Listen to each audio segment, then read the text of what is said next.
The descent into hell is a tale as old as time, a promise of eternal damnation for any who would dare break the rules or commandments of whichever culture is in question. This is not a religious video, but the story at the center of it does have indisputably Christian focus. Though not being a spiritual person myself, I have for a long time not only been fascinated by, but also inspired by the Divine Comedy, the most popular section you're probably familiar with being Inferno. My first exposure to this story was when I was a high school burnout, eating chicken wings and playing video games in my room. Dante's Inferno was a video game, and let's be real, shameless God of War clone, that I absolutely fell in love with. Dante's life of sin and subsequent descent into the apocalyptic fires and frosts of hell were gripping. I was sickened, horrified, and fascinated almost every step of the way.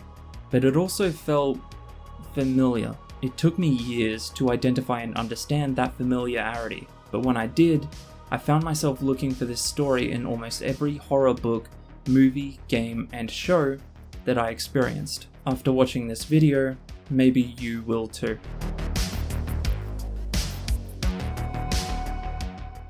What's shaking? My name's Cam, welcome back to another video. I'm filming from hell today. Literal hell. That's fun. I want to talk to you today about how the Divine Comedy, in my opinion, has helped shape a lot of the most memorable horror fiction. I will be giving a brief rundown of the story itself, but for reasons that will soon be obvious, I can't cover everything in those books, or book, but I also don't really need to. This is more about showing how the themes and even the specific story elements have impacted this genre that we all love so much. Why don't we start with what you need to know about Dante Alighieri and his journey below. The Divine Comedy is old, extremely old. Older than that collection of plates and mugs that you still haven't taken out of your bedroom. It's technically a narrative poem, written all the way back in 1320 by an Italian man named Dante Alighieri, which, yes, is the name of the story's protagonist. A lot of people have pointed out that, putting the story and its cultural impact aside, this is kind of the equivalent of a modern day author writing a fictional story about themselves watching all of their real-life enemies get tortured while they get off scot-free because they are such a good person. The poem is extremely critical of a number of theological groups, and was controversial for many reasons, not least of all for describing a pope being on the outskirts of hell. Anyway, that's getting into very deep critical analysis territory, and honestly isn't super relevant to this video, so let's move on. In the first part, Inferno, Dante is gearing up for a hike when he meets Virgil. Virgil leads Dante across the River of the Dead and into the first of the 9 circles of hell, ultimately in pursuit of Dante's main shorty Beatrice, who actually happens to be up in heaven. By the way, a video game version of Dante is a far departure from this one. We're not reading about a super jacked scythe-wielding action hero here. The main takeaway from Inferno is that this is a story about a man being confronted with and ultimately taking responsibility for his sins. Now that is a premise that is probably already starting to sound familiar. After meeting demons and various other sinners, Dante does escape hell. With the aid of Virgil, and because he carries with him that which the circles of hell lack, kindness, empathy, and compassion, after hell there is Purgatorio, which is a lot like Inferno, except instead of circles of hell, there are different punishments layered along a long journey up a mountain. And at the top of that is heaven, which leads into the final act, Paradiso. That is the most brief crash course I can give you through this story, and don't worry, I will be talking about the circles and their punishments, but the important thing is that now you know what you need to for me to make my point. You've probably seen me mention on here a few times that one of my favorite horror movies of all time is 1408, starring John Cusack and Samuel L. Jackson, based on a short story by Stephen King. I think the movie far excels the story because it has very clearly taken inspiration from the Divine Comedy. I'm not going to give any spoilers here, don't worry, and I know that the idea of sin and punishment isn't exclusive to Dante Alighieri, but bear with me. There's a fantastic video essay made by Real Delusional Pictures that goes into the minutiae of these similarities. In a nutshell though, we have Michael Enslin, a washed up writer haunted by a trauma of his past, who becomes trapped in the hellish nightmare of room 1408. I know, a Stephen King story about a writer? As the movie progresses, we see Mike tortured with not only violent physical harm, but also mental torture that pushes him further and further into madness. There's a very loose comparison that can be made between Sam Jackson and Dante's Virgil, and certain elements of the punishments that Mike faces, like heat and the cold, can be directly contrasted against the circles of hell. The first circle of hell is limbo. This is basically just like an endless meadow where all of the people who didn't know about Christ will reside. People who couldn't follow or worship Christ simply because they were not aware. The second circle of hell is lust. People who have committed the sin of lust are indefinitely tossed around by violent winds, basically to reflect the way that they were tossed around on the winds of their impulses in life. The third circle of hell is gluttony.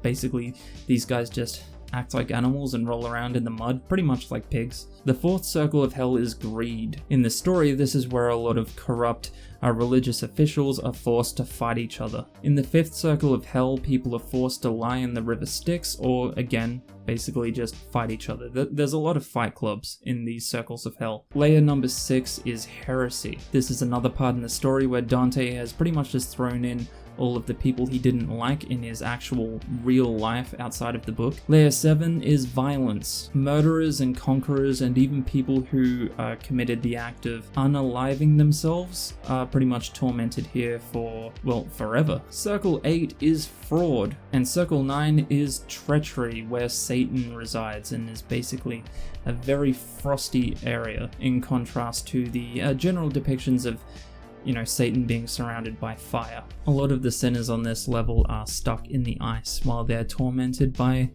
the big red guy himself. I will quickly cover the punishments of Purgatorio as well, the mountain that must be climbed to make your way to heaven. There's 7 levels on this one, referred to as terraces. The first terrace is pride, and the people here are punished basically by having to carry around heavy rocks on their back. I guess the purpose here is to humble them, maybe even humiliate them for being prideful. The envious have their eyes sewn shut with metal wire so that they can't see things, I guess, that they could envy. The wrathful have to walk around in this very painful steam or smoke. The smoke basically blinds them the way that people would be blinded by their rage. There is also the slothful that are pretty much forced, this one's like my worst nightmare, pretty much forced just to constantly run around just because they were lazy. Now they're forced into a life of constant cardio. I think I'd rather have the 9th circle of hell, to be honest. The gluttonous have to starve right next to a piece of fruit that they can't reach, and the lustful have to pass through a wall of fire. If you keep a close eye on the stories you consume going forward, even outside of horror, you may very well see some of these punishments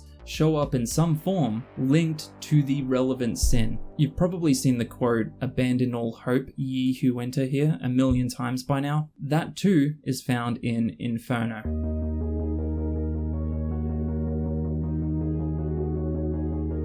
Another much more upfront example I can give you is As Above, So Below, probably my all-time favorite found footage movie. The characters, a group of explorers navigating the notorious French catacombs, find themselves descending lower and lower into a literal hell and are confronted with their own personal sins. Jacob's Ladder, a psychological horror about a former soldier being driven to madness by his PTSD, had an alternate title in the beginning, Dante's Inferno.